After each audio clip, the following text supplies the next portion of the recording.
I never thought a wrong turn on a Sunday afternoon could change anything, let alone the course of my whole week. So there I was, sitting on a bench outside this tiny, tucked-away coffee shop in the middle of a neighborhood I barely knew, scrolling through my phone, pretending to be busy but really just watching people pass by. I was waiting for my friend who was late, again, classic Saturday move, and trying not to let the mild boredom spiral into full-blown irritation. Then he showed up. At first, I barely noticed him because he looked like just another guy out for a walk. But then he stopped right in front of me, awkwardly shifting from foot to foot, holding his phone like it was a map he couldn't quite decode. "Hey," he said, kind of hesitating. "Can you help me out? I'm trying to find the 24-hour bookstore. I think I messed up my directions." I looked up, and there was this guy with a soft smile and these glasses that made him look like he'd rather be reading than talking to strangers, which, honestly, made me like him on principle.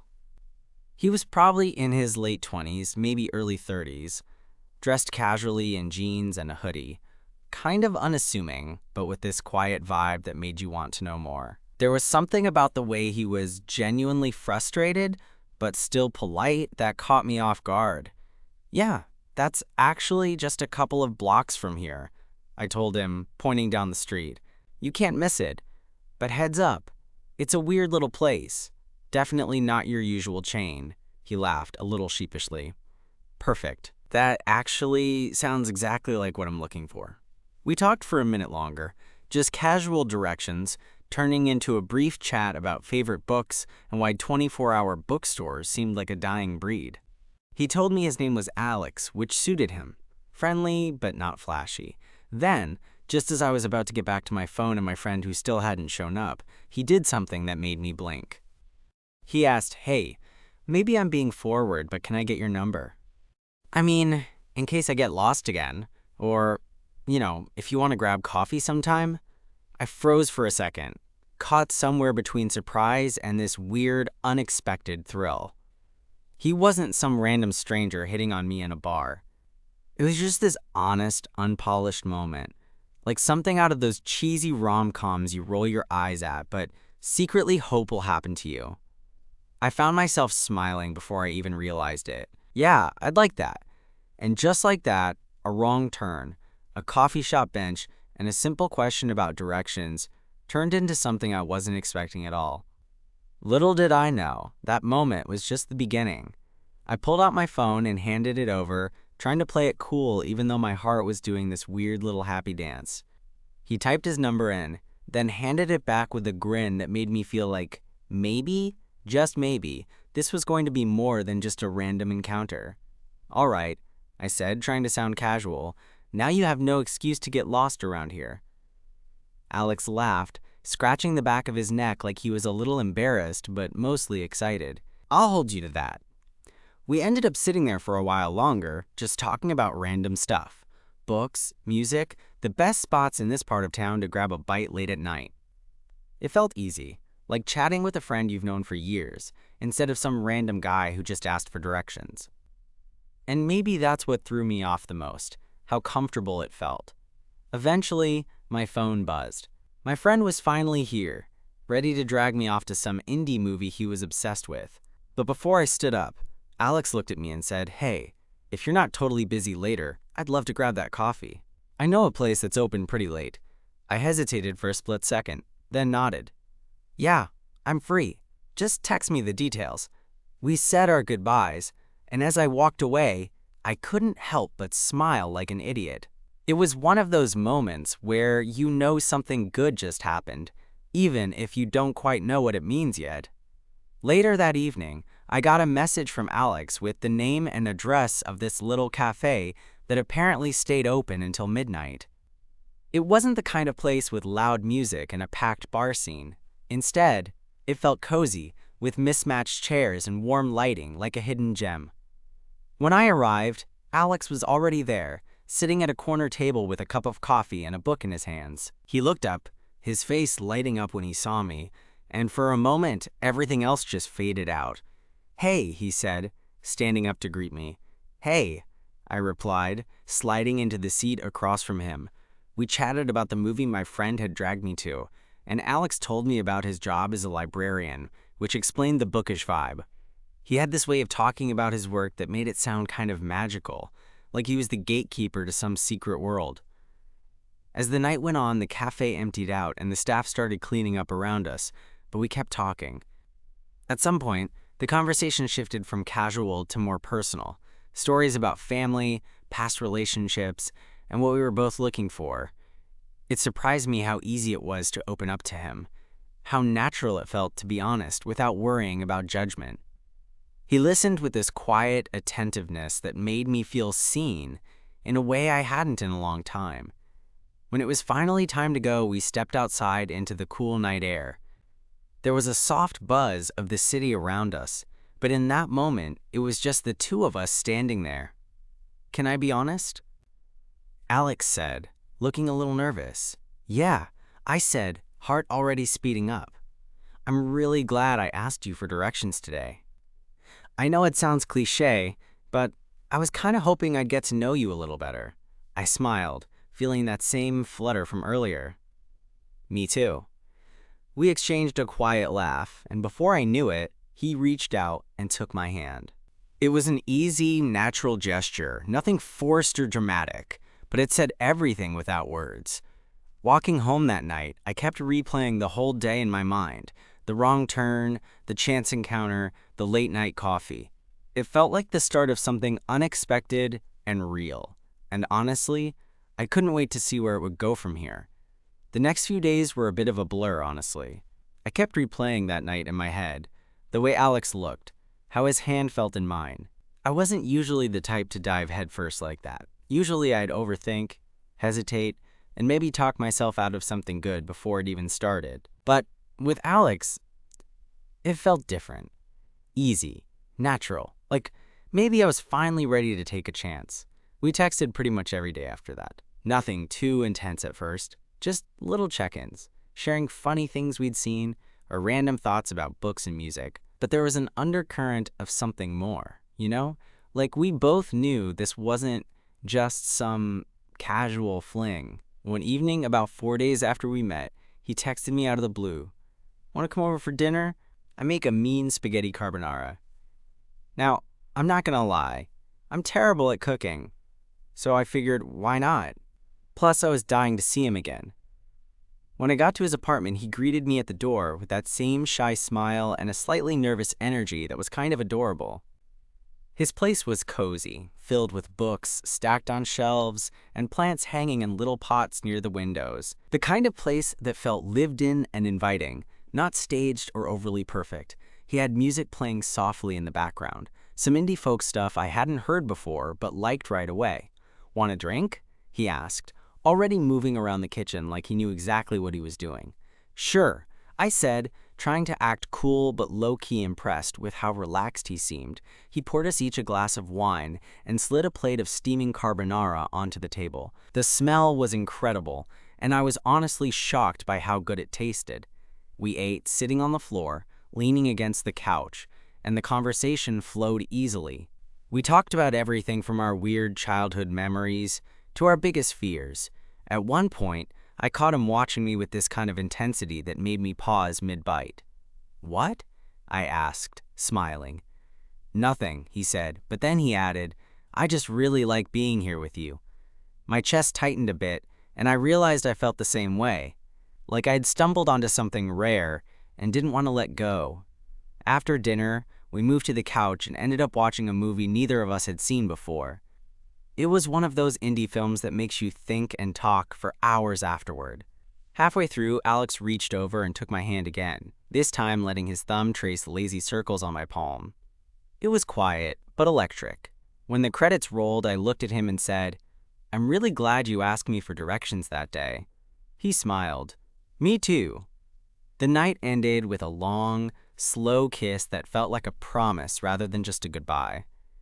For the next couple of weeks, we slipped into something that felt like a rhythm. There were late-night texts, weekend coffee dates, and quiet evenings spent binge-watching TV shows neither of us really cared about, but enjoyed just being together.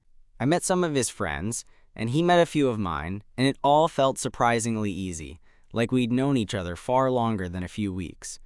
But of course, nothing's perfect, right? Just when I was starting to think this could really be something, life threw a curveball. One Saturday, Alex seemed distant, more than usual. His texts were shorter, and when I finally caught up with him at the coffee shop we'd discovered together, he looked tired, like something was weighing on him. "Hey, is everything okay?" I asked, trying to keep my voice casual. He sighed, running a hand through his hair. "Honestly, I've been dealing with some stuff. Work's been rough, and I guess I've been a bit scared about opening up." I nodded, understanding more than I cared to admit. "You don't have to tell me everything right now, but I'm here if you want to." He looked at me, something vulnerable shining in his eyes. "I do want to. I just don't know where to start." So over the next hour, he shared bits and pieces about his job stress, his fears about being judged for who he is, and how he'd been hurt before. Listening to him, I felt this deeper connection forming, like we were both fragile in our own ways but finding strength together. I reached out and squeezed his hand. "You're not alone in this. We'll figure it out, together." He gave me a small, grateful smile. "Thanks. That means more than you know." That day, I realized this wasn't just about a chance meeting or a cute date. This was something real, messy, complicated, and totally worth it. And honestly, I was ready for whatever came next. After that day at the coffee shop, something shifted between us. It wasn't magic or fireworks or anything dramatic, just a quiet understanding that what we had was real, fragile, and worth protecting. We started opening up more, letting our walls down one piece at a time. One Sunday afternoon, a couple of weeks later, Alex invited me over to his place for brunch. I showed up half an hour late, as usual, juggling my phone and keys, but when I walked in, the smell of frying bacon and scrambled eggs hit me like a warm hug. Alex was in the kitchen, apron on, humming softly to some playlist I couldn't hear over the sizzling sounds. "Hey, you're finally here," he greeted me, eyes lighting up when he saw me. "Sorry, I got caught up," I said, shrugging off my jacket and trying not to look as flustered as I felt. "Smells amazing, by the way." He just grinned and handed me a plate. We sat down at his small dining table, talking about nothing and everything. There was this comfort in the silence between us, like words weren't necessary all the time. After we finished, we moved to the couch, and I pulled my knees up, resting my head on his shoulder. He looked down at me, fingers lightly tracing patterns on my arm. "You know," he said, voice soft, "I've been thinking a lot about us lately." I lifted my head and met his eyes. "Yeah, what kind of thinking?" "Well, I guess I'm starting to realize how much you mean to me, how much I want you in my life. Not just right now, but in the long run." My heart skipped, and suddenly the room felt smaller, closer. "I feel the same," I admitted, the words catching in my throat. "I've been so surprised by how easy this is, how much I want to see where it goes." He smiled, a little shy, and leaned in, pressing a kiss to my temple. "Good, because I don't want to mess this up." "Me neither," I said, reaching up to tuck a stray strand of hair behind his ear. That moment felt like a pact, an unspoken promise to try, to be honest, to be patient with each other. But just when things were settling into that comfortable groove, life reminded me that relationships aren't always neat or easy. A few days later, I was at work when my phone buzzed with a message from Alex. It was short, just a few words. "Can we talk tonight? Important." My stomach clenched. Important could mean anything, and my mind immediately jumped to worst-case scenarios. I texted back, "Of course. What time?" "How about 8? I'll come to your place." That night, when he showed up, there was an unusual tension in his eyes. We sat down on my couch, and he took a deep breath. "I've been offered a promotion," he said, voice low. "It's a librarian position, but in another city about 3 hours away." My heart sank. I'd known Alex was ambitious, but this felt sudden, like everything we'd been building might be upended overnight. "That's great, right?" I asked, trying to keep my voice steady. "It is," he agreed, "but it's complicated. I want to take it, but I don't want to lose what we have." We sat there in silence, the weight of the decision hanging between us. "I don't want to hold you back," I said finally, "but I also don't want to lose you." He reached for my hand again. "I don't know how to do long distance. I'm scared it'll all fall apart. Me too, I admitted. But maybe it's worth trying. Alex nodded slowly. Yeah, I want to try, with you. We spent the rest of the evening talking through fears, hopes, and what this new chapter might look like. It wasn't easy. There were tears and moments of doubt, but by the end, we agreed to face it together, one step at a time. Over the next few weeks, things got busy. Alex started preparing for the move, and I tried not to obsess over all the what ifs. We made plans for weekend visits and late-night calls, promising to be honest no matter what. On his last night before the move, we went back to that coffee shop where it all began. Sitting in our usual corner, I looked at him and thought about how far we'd come, from a wrong turn and a simple question to this complicated, beautiful thing. Are you scared? I asked quietly. Alex smiled, a little nervously. Terrified, but also hopeful. I squeezed his hand. Me too. As we said goodbye that night, I realized that love isn't about perfect timing or easy answers. It's about showing up, even when it's scary. And somehow, that made all the difference. The first week after Alex moved was, well, it was weird. Not the kind of weird that's funny or exciting, but the kind that makes you realize how much you took for granted. Like, suddenly, the space next to you on the couch was empty, and your phone felt heavier in your hand because every message from him carried this mix of longing and distance. We kept to our plan, calls every night, weekend visits when we could, but it was different. We weren't just two people hanging out and getting to know each other anymore. We were now two people trying to hold onto something fragile across miles and schedules. The kind of thing that requires more than just good intentions. One night, a few days into the distance, I was lying on my bed after a long day at work when my phone buzzed. It was Alex. Hey, his message read. Can we video chat? Need to see your face. I smiled and hit the call button. When he popped up on the screen, I could see the tired lines under his eyes, but also that familiar spark. Hey, I said, grinning. Hey, he replied, voice a little shaky. It's been a long day. We talked for a while about work, the new city, the weird feeling of being somewhere unfamiliar. He showed me around his apartment via the camera, pointing out the little bookshelf he'd packed up and the tiny balcony with a view of some distant buildings. I miss you, he said quietly. I miss you too, I admitted, and for a moment, it felt like the distance wasn't there at all. But then the call dropped. After that, things started to feel a little more complicated. The more time passed, the more I noticed how easy it was for life to get in the way.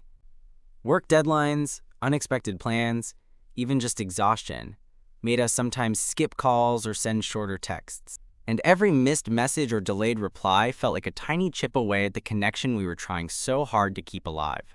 One evening, about 3 weeks after the move, Alex texted me, "Can we talk? I'm feeling kind of overwhelmed." We set up a video call, and when he appeared on the screen, he looked worn down, like the stress was catching up with him.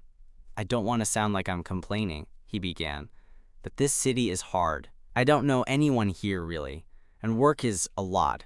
I feel kind of lost. My heart ached hearing that. I wish I could be there. I wish you were too, he said. Sometimes I wonder if we rushed into this. I swallowed hard. I feel that too, but I don't want to give up on us just because it's hard.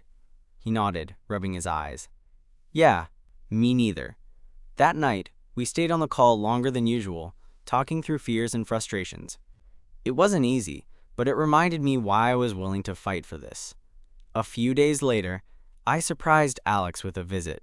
I booked a last-minute ticket and showed up at his apartment unannounced. When he opened the door, his eyes went wide, then softened into a smile that made every mile worth it. Hey, he said, stepping aside to let me in. We spent the weekend exploring the city together, getting lost on purpose, trying new coffee shops, and just being close again. It was like pressing reset, reminding us of why we started this in the first place. On our last night there, we sat on his tiny balcony, wrapped in blankets against the chilly air. The city lights stretched out below us, and the quiet felt full of possibility. I don't know what the future holds, Alex said, leaning his head on my shoulder, but I know I want you in it. I smiled, feeling that familiar flutter in my chest. Me too. no matter how many wrong turns it takes to get there. We kissed under the stars, and for the first time in weeks, the distance felt smaller, the uncertainty a little less daunting. When I left the next morning, it was with a new sense of hope. Because love isn't about having a perfect path. It's about being willing to keep walking, even when you don't know where it'll lead. And with Alex, I was ready to keep walking, one step at a time. After that weekend, things felt different, not just because we'd spent time together in the same place again, but because we'd faced the hard stuff and come through it. It was like we'd pressed pause on the distance and reminded ourselves why we were doing this in the first place. But reality has a funny way of sneaking back in, doesn't it? A few days after I got back home, I noticed something was off during one of our video calls. Alex was distracted, glancing at his phone, his tone clipped. When I asked if everything was okay, he shrugged, saying, "Just a lot on my plate." I wanted to believe him, but I could tell there was more. The smile wasn't quite reaching his eyes anymore, and the warmth in his voice felt dimmer. One night after we hung up, I stared at my phone long after the screen went dark. I realized I was scared, not of losing him exactly, but of losing what we'd built. I didn't want the distance to erode that connection, especially when it felt so rare and good. The next weekend, I planned another surprise visit. This time, I wanted to do something special, a little reminder that I was here, that I cared. I showed up at his apartment again, this time with a small bouquet of wildflowers I'd picked up from a roadside vendor on the way to the airport. When he opened the door, exhaustion was still there, but his face lit up at the sight of the flowers. "Hey," he said, pulling me inside. We spent that weekend differently. Less exploring, more just being. Sometimes that meant sitting in silence, sometimes talking for hours about hopes and fears we'd barely admitted to ourselves. I learned that even love as strong as ours needs space to breathe, to rest. One afternoon, we stumbled onto a small park not far from his place. The sun was warm, and the leaves were just starting to turn gold. We found a bench and sat down, sharing a thermos of coffee Alex had made earlier. "I miss having you around," he said softly, staring at the trees. "Me too," I replied, "but I'm glad we're trying to make it work." He nodded, then turned to look at me. "Sometimes I worry I'm asking too much." "Hey," I said, reaching for his hand, "this isn't about asking or giving. It's about choosing each other every day." He smiled, squeezing my hand. "Yeah, choosing you." That simple phrase settled something deep inside me. It was one thing to be together when things were easy, but choosing each other through the hard parts, that was real. The following weeks were a push and pull. There were moments when the distance felt crushing, the missed calls, the time zone mix-ups, the days when one of us was just too tired to keep up. But there were also moments that made it all worth it. Surprise packages filled with little things the other loved, voice notes sent in the middle of the night, plans made for the next visit. One particularly rough day, I was stuck at work, feeling drained, when my phone buzzed. It was Alex. "Had a rough day?" His message read. "Yeah," I replied. "You?" "Same. Wanna talk?" We caught up over the phone later that night, both of us raw but honest. It wasn't pretty or polished, but it was real. We talked about the future, about what we wanted, what scared us, and where we hoped this journey would lead.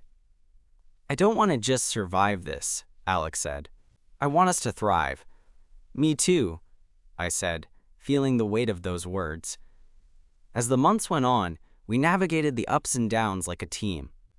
We celebrated small victories, like when Alex finally landed a permanent position closer to home, and supported each other through setbacks.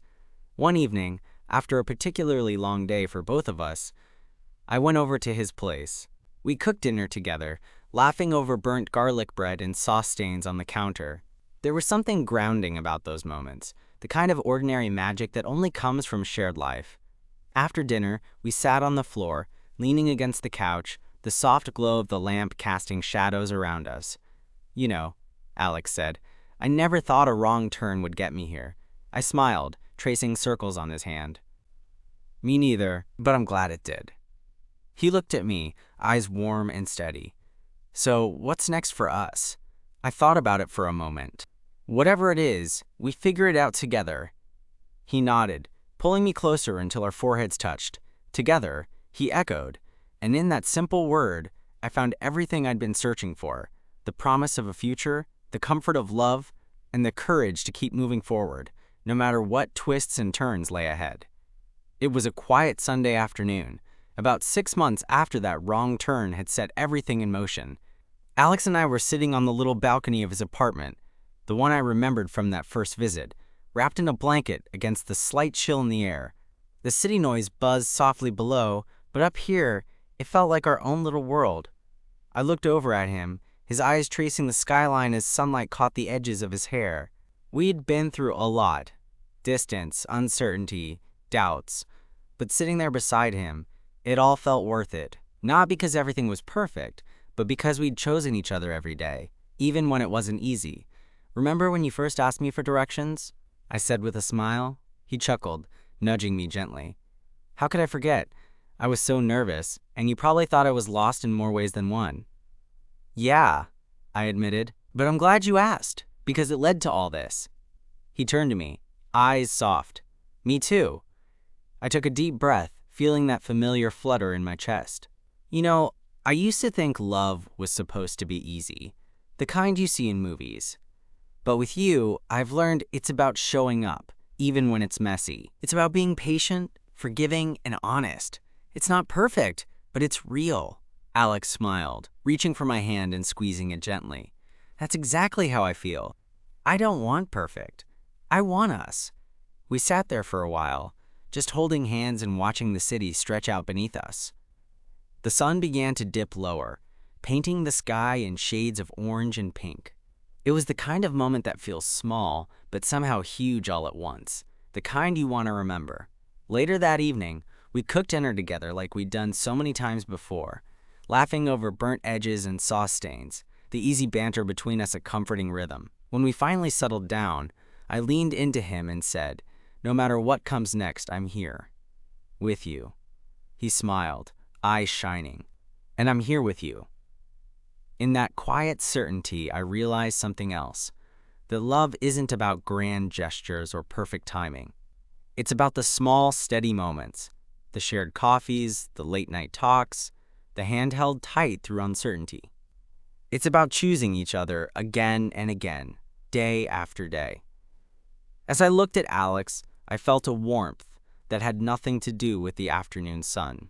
It was the kind of warmth that comes from knowing you've found someone who sees you, who accepts you, and who wants to walk beside you, no matter where the road leads.